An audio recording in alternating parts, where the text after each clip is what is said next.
Stepped outside for the Johnies Garden segment. Johnny Rosenfeld has joined me, and he's here to tell us more about our gardens and how to keep them healthy. Good morning. Good morning, Linda. How are you? I'm doing just great. Thanks so much for coming in. You know, I was just mentioning to you that before we came out for this segment, every time I walk out in my garden and I see all the long list of things that I need to do, I think of you. I feel like I should just make that phone call.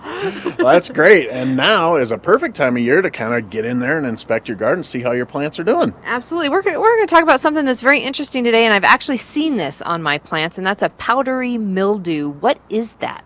That's right. Powdery mildew is a fungal disease, and what it does is it gets on the foliage, and it can very, very quickly spread. Mm-hmm. It's a white or gray powdery substance, and to look, that's what it looks like. Mm-hmm. It doesn't kill the plant. It's just cosmetic.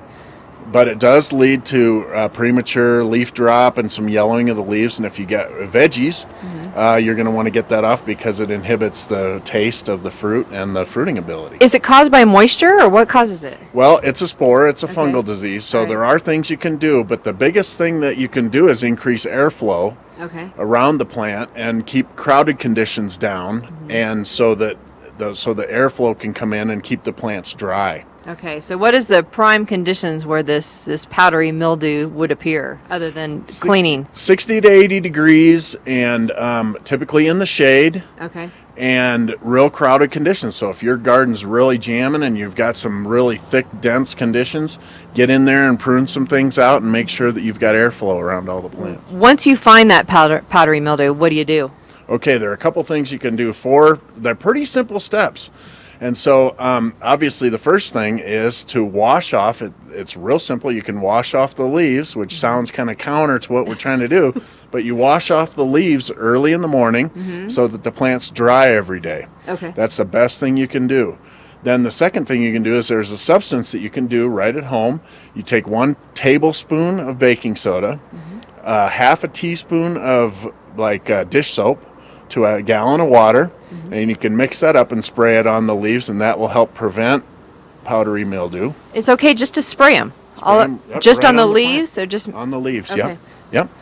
And then obviously the most important thing is to keep that airflow going, so you get in there and thin your plants out, do some inspection this time of year. And then in the fall, it's really important to do a thorough cleanup because these spores never stop producing. So do a real thorough cleanup and rake up your garden real good in the fall. Now, because of that, when you do your thorough cleanup and you found this on your plants, what do you do with what you just cleaned up? Real important to destroy that material. Either burn it or put it in a Ziploc bag that seals and throw it in the trash. Never compost your powdery mildew leaves because, like I said, those spores never stop producing. So it's real important to get rid of that. You know, it's all such good information, and believe it or not, we are headed towards fall. Could be just around the corner as I feel this chill in the air. So important things with your garden. You definitely need to cut things back, clean them up, and kind of put them to bed for the winter. Exactly. Putting them to bed, that preparation in the fall is so much more important than anything because that sets the stage for next year. All right, Johnny, always lots and lots of information. I love it. Thank you so much for helping to keep our gardens healthy. You bet. Thanks for having me. All right, and remember, if you want to get further information about Johnny's Gardens, first of all, you can find them on your way into Minturn there on Highway 24. They're located right there. Also, give them a call at 827-9200 or visit them at johniesgarden.com. We'll be right back.